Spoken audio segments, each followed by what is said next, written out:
Bonjour à toutes et à tous. Donc aujourd'hui, dans Tout savoir en moins de 5 minutes, donc sur la sinusite et la sinusite chronique, je voulais vous parler donc du paracétamol, donc une molécule que vous connaissez donc toutes et tous. Et en fait, je voulais un petit peu démystifier les choses donc sur ce médicament. Donc, on trouve en vente libre, donc une vidéo qui peut paraître anodine, mais je pense qu'il y a 2-3 points qui sont quand même qui sont à souligner, même si vous savez tous ce que c'est. Hein, on trouve comme couramment le paracétamol sous les marques, on va dire Doliprane, Efferalgan, et encore une fois, pas de pub pour les laboratoires, et sous différentes marques génériques. Et la question à se poser, et je le voyais un petit peu sur Internet, sur différents forums, la question revenait, est-ce que c'est bon de le prendre donc, quand on souffre de sinusite chronique, quand on a une femme enceinte qui a ces soucis-là, et tout ce genre de choses. Alors simplement, je voulais juste refaire le distinguo entre le paracétamol et l'ibuprofène. Donc l'ibuprofène, c'est tout ce qui est Advil, 400, 200, et toutes ces choses-là. Alors, on vous prescrira plus facilement le paracétamol, on vous le recommandera d'un point de vue médical. Pourquoi ? Parce qu'il a moins d'effets indésirables. Néanmoins, il en a quand même, et c'est ce qu'on va voir dans un instant. Et donc, il est plus préconisé pour tout ce qui est douleur, fièvre et ce genre de choses, état fébrile. Alors que l'ibuprofène, lui, tout ce qui est Advil et ce genre de choses, va être plus axé pour lutter contre l'inflammation. Alors oui, l'Advil sera beaucoup plus efficace pour tout ce qui est douleur, puisque la sinusite, c'est surtout des douleurs inflammatoires. On peut avoir dans les dents, dans les sinus, dans la tête, dans la nuque, avec des courbatures et tout ça. Le gros problème, c'est que on ne peut pas en abuser, et que si déjà, on prend déjà un comprimé par jour de 400 mg, c'est déjà, on va dire, c'est déjà beaucoup. Pourquoi ? Parce que le gros effet indésirable, c'est que c'est pas du tout bon pour votre système digestif et que vous vous détraquez complètement, on va dire, l'estomac et les intestins avec ce genre de substance, parce que l'ibuprofène, c'est une véritable pierre ponce, en fait, pour votre ventre. Alors oui, ça fonctionne. Néanmoins, si vous faites le test et que vous en prenez un par jour, vous verrez très rapidement que vous risquez d'avoir des douleurs à l'estomac ou une mauvaise digestion, etc., etc. Alors encore une fois, tous ces médicaments sont en vente libre. Donc moi, je vous mets en garde. Encore une fois, toutes les recommandations, toutes les quantités que je vous dis, c'est pas de la prescription médicale. Il faut vraiment avoir l'avis d'un médecin. Et attention, parce que justement, ils sont en vente libre, donc gare à l'automédication, et encore une fois, aux problèmes que vous pouvez avoir derrière, dont on va parler dans un instant, avec ces soucis d'intoxication. Donc, pour en revenir à notre molécule, au paracétamol, alors, qu'est-ce que c'est que le paracétamol ? C'est un antalgique en fait. Hein. C'est surtout, il lutte surtout pour tout ce qui est analgésique, antalgique contre la douleur et l'inflammation dans votre corps, et il agit en bloquant les prostaglandines. C'est-à-dire que c'est les substances qui sont produites par votre corps, on va dire, et en fait qui causent la douleur et l'inflammation, tout simplement. Donc c'est un bloquant à ce niveau-là. Donc encore une fois, on est dans des médicaments de confort qui sont sur le symptôme et qui en aucun cas, on va dire, soignent votre problème. Donc comme je dis toujours, c'est l'arbre qui cache la forêt.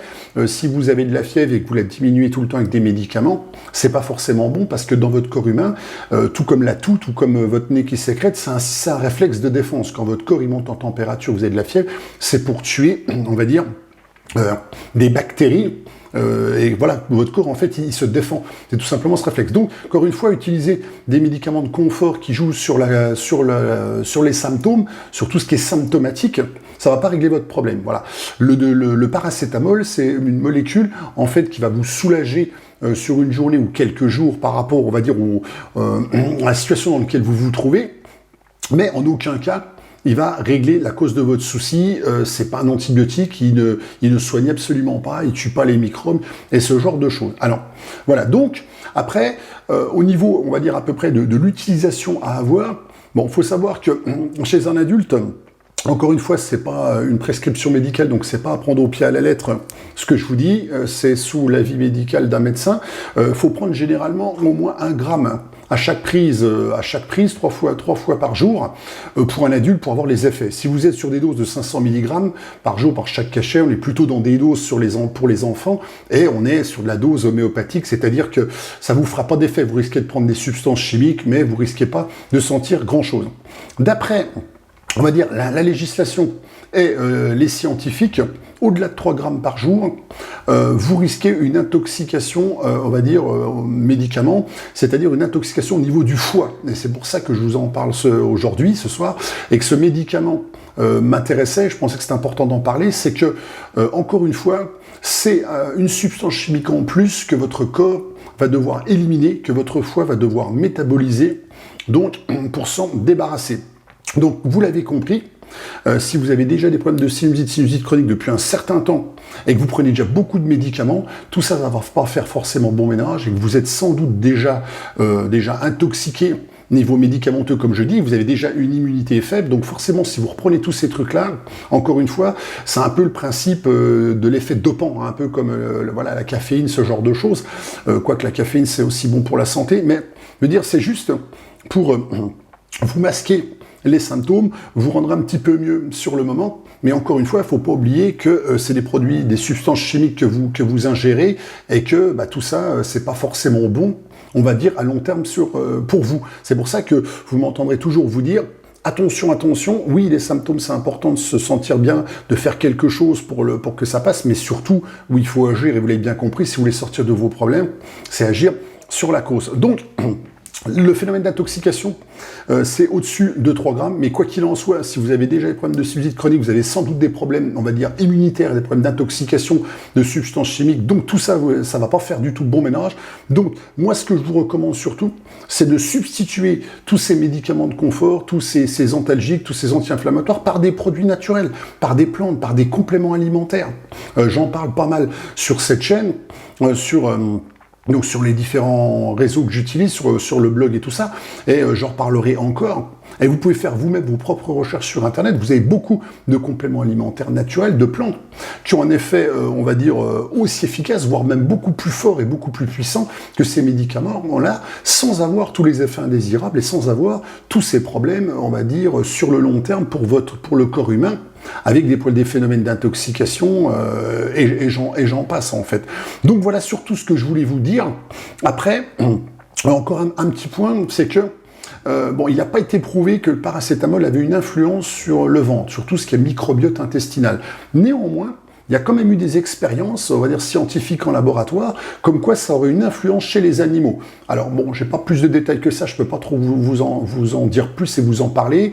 Tout ça, c'est des sujets encore un peu tabous, c'est encore peut-être à l'état expérimental, mais il est certain que tous ces produits qui sont en vente libre, on n'a pas forcément le retour sur du très très long terme, et puis on n'est pas à l'échelle cellulaire, à l'échelle moléculaire dans votre corps humain, pour voir qu'est-ce qui se passe, pour voir toutes les réactions chimiques, pour voir tout ce que chaque molécule de produit peut avoir comme incidence au niveau de votre corps et du corps humain de manière générale. Donc voilà ce que je voulais vous dire aujourd'hui. Oui, les femmes enceintes aussi peuvent prendre ces substances-là. Encore une fois, il faut regarder la notice et les précautions et mises en garde, et toujours demander l'avis d'un professionnel de santé, en l'occurrence de votre médecin, mais justement, c'est ce qu'on va prescrire dans certains cas, par exemple aux femmes qui sont enceintes, parce que comme on ne peut pas trop leur donner autre chose, on va les orienter sur des produits de ce type-là, comme le paracétamol, donc avec tout ce que je viens de vous dire. C'est pour ça que moi, je vous recommande beaucoup plus de passer sur des produits naturels, que vous soyez enceinte ou pas, et que, surtout si vous avez déjà les problèmes qui nous concernent, en l'occurrence des problèmes inflammatoires chroniques, des sinusites, des rhinites, tout ce genre de choses. Voilà, je crois que je vous ai à peu près tout dit. Je vérifie mes notes, mais bon, je crois qu'on a fait à peu près le tour de la question. Donc voilà, vous savez à peu près tout sur ce médicament, sur ces antalgiques, sur le paracétamol. Donc à utiliser avec prudence. Voilà, donc c'est tout pour aujourd'hui. Je vous invite, si c'est pas fait, à me rejoindre sur la chaîne en vous abonnant, en activant la petite cloche pour être prévenu des nouvelles vidéos, sinon vous ne le serez pas. Et puis quant à moi, je vous dis donc à très très bientôt pour une prochaine vidéo.